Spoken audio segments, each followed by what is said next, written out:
الحمد للہ رب العالمین والصلاة والسلام علی رسولہ الکریم اما بعد فاعوذ باللہ من الشیطان الرجیم بسم اللہ الرحمن الرحیم۔ عزیزان گرامی قدر، السلام علیکم ورحمۃ اللہ وبرکاتہ۔ جزیہ کے بارے گفتگو ہو رہی تھی۔ جزیہ وہ ٹیکس ہے جو مملکت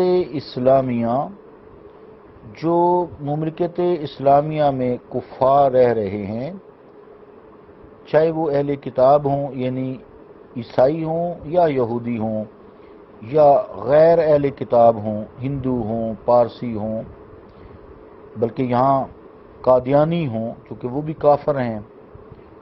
اس طرح جتنے بھی مشرک لوگ ہیں، چاہے وہ اہل کتاب ہیں چاہے وہ اہل کتاب نہیں ہیں، ان کی جان و مال کی حفاظت کے لیے ملت اسلامیہ ان پر ٹیکس عائد کرتی ہے، جس کی گفتگو چل رہی تھی کہ جو امیر ترین آدمی پہ 48 درہم جو ہے کہ برابر جو بھی سکہ رائج الوقت ہے وہ سالانہ جزیہ ہے، اور درمیانے طبقہ کے لیے 24 درہم سالانہ ٹیکس ہے، اور 12 درہم جو ہے وہ غربا کے لیے سالانہ ٹیکس ہے۔ اس ٹیکس کے عوض ان کی جان، مال اور عزت کی مملکت اسلامیہ حفاظت کرتی ہے۔ آئیے آج جو شرائط جزیہ ہے اس کے بارے میں پڑھتے ہیں۔ شرائط جزیہ میں ایک تو یہ ہے کہ جس پر جزیہ لگایا جاتا ہے وہ عاقل ہو، بالغ ہو، مرد ہو۔ عاقل ہو، بالغ ہو، مرد ہو۔ دوسرا، اس میں کوئی جسمانی عارضہ نہ ہو، جیسے اپاہج نہ ہو، وہ اندھا نہ ہو، بہت زیادہ بوڑھا نہ ہو، اور ایسا کوئی دائم المرض نہ ہو جس سے وہ کام کاج نہ کر سکتا ہو۔ تیسری کنڈیشن یا شرط یہ ہے آزاد ہو، کسی کا غلام نہ ہو۔ چوتھا، ایسا غریب ہو، مفلس ہو، جو بے روزگار ہو، اس پر بھی ٹیکس نہیں ہے۔ اگر وہ مفلس نہیں ہے، غریب نہیں ہے اور بے روزگار نہیں ہے تو اس پہ ٹیکس ہوگا۔ 4 شرائط سے عزیزان گرامی قدر آپ کو معلوم ہو گیا ہوگا کہ دیوانہ، نابالغ، بچہ، عورت، اپاہج، اندھا، زیادہ بوڑھا، دائم المرض، غلام اور بے روزگار، یہ سب لوگ جزیہ ادا کرنے کے حکم سے مستثنیٰ ہیں، لیکن مسلمان زکوٰۃ دینے سے مستثنیٰ نہیں ہے۔ اگر کوئی بھی ہے، عورت ہو، مرد ہو، پاج، اس کے پاس مال ہے، سال پڑا ہے تو زکوٰۃ دے گا۔ اگر جزیہ کا مقصد غیر مسلموں کو جبراً مسلمان بنانا ہوتا تو عزیزان گرامی قدر ان سب پر جزیہ لگایا جاتا، جیسا کہ کفار کا الزام ہے کہ ان کو جبراً مسلمان بنایا جاتا ہے۔ کم از کم نابالغ بچے اور عورت سے تو ضرور جزیہ وصول کیا جاتا، کیونکہ مسلمان نابالغ بچے اور عورت پر زکوٰۃ و عشر ادا کرنا لازم ہے اگر اس کے پاس اتنا مال ہے۔ تو ان تمام افراد کو مستثنیٰ کرنے سے کیا ان لوگوں کے الزام کی تردید نہیں ہو جاتی کہ جزیہ کا مقصد لوگوں کو جبراً مسلمان بنانا نہیں ہے، بلکہ ان کی حفاظت کرنا ہے، ان کی جان، مال، عزت کی حفاظت کرنا ہے؟ کیا دین اسلام ہے! دین اسلام سے بہترین کوئی دین نہیں ہے۔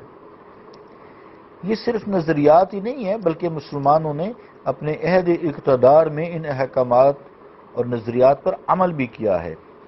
امام ابو یوسف رحمۃ اللہ علیہ اپنی کتاب الخراج میں تحریر فرماتے ہیں کہ حضرت خالد نے جن غیر مسلم قوموں اور قبیلوں سے صلح کی اور ان کو صلح نامے لکھ کر دیے، ان میں یہ جملہ موجود ہے۔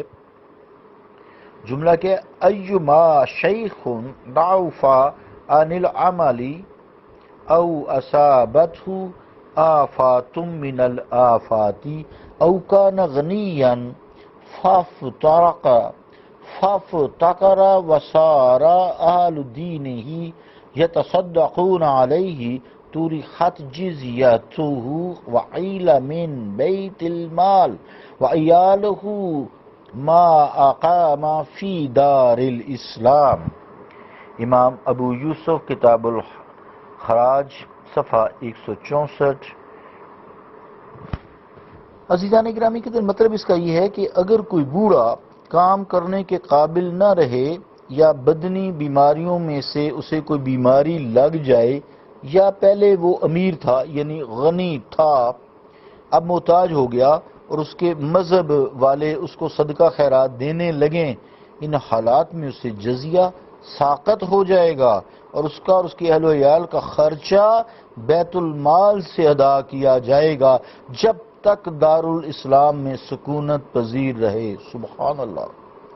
حضرت فاروق اعظم رضی اللہ تعالی عنہ اپنے عہد خلافت میں ایک روز ایک گلی سے گزر فرما رہے تھے. دیکھا کہ ایک بوڑھا ایک مکان کے دروازے پر کھڑا بھیک مانگ رہا ہے. آپ چپکے سے گئے اور اس کا بازو پکڑ لیا. اس سے پوچھا کہ تم کیوں بھیک مانگ رہے ہو؟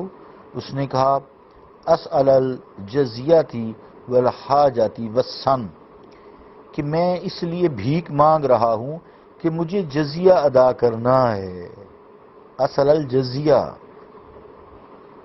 والحاجاتی والسن، مراد کیا ہے کہ میں اس لیے بھیک مانگ رہا ہوں کہ مجھے جزیہ ادا کرنا ہوتا ہے، خود کمانے سے عاجز ہوں، اپنی ضروریات زندگی پوری کرنا ہے اور اپنے بڑھاپے کی وجہ سے. حضرت فاروق اعظم رضی اللہ تعالیٰ عنہ نے اس کا ہاتھ پکڑا اور اپنے گھر لے گئے، اپنے گھر سے اسے کچھ دیا، پھر بیت المال کے خازن یعنی جو خزانہ کا کنجی بردار ہوتا ہے جو خزانے کی حفاظت کرتا ہے، اس خازن کو بلایا اور اسے ہدایت کی. کیا ہدایت کی؟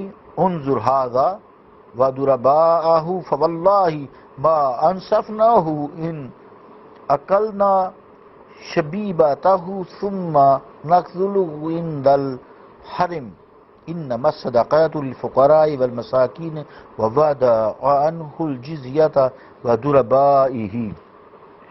امام ابو یوسف کتاب الخراج صفحہ 164. ترجمہ کیا ہے؟ اس کا خیال رکھو اور اس جیسے جتنے لوگ ہیں ان سب کا خیال رکھو. بخدا ہم نے اس کے ساتھ انصاف نہیں کیا کہ ہم نے اس کی جوانی کی کمائی سے تو جزیہ وصول کیا اور جب بوڑھا ہو گیا تو ہم نے اسے نظر انداز کر دیا. پھر یہ آیت پڑھی انما الصدقات للفقراء والمساکین الآیہ. اور عزیزان گرامی قدر اس شخص اور اس جیسے سارے معذوروں سے جزیہ معاف کر دیا گیا اور ان کے اخراجات کی کفالت بیت المال کے ذمہ لگائی. سبحان اللہ، کیا مسلمان حکمران تھے. اور آج بہت آپ دیکھ سکتے ہیں مسلمان سے برا سلوک کرتا ہے، کافر تو بہت دور کی بات ہے، اس سے اچھا سلوک مسلمان کتنا کرتے آئے ہیں. آج مسلمان کو کافر کہتا ہے، آج مسلمان پہ مشرک اور کفر کے فتوے داغتا ہے. استغفر اللہ. بس چکر روٹی کا ہی ہے، بس یہی چکر ہے. وما علینا الا البلاغ.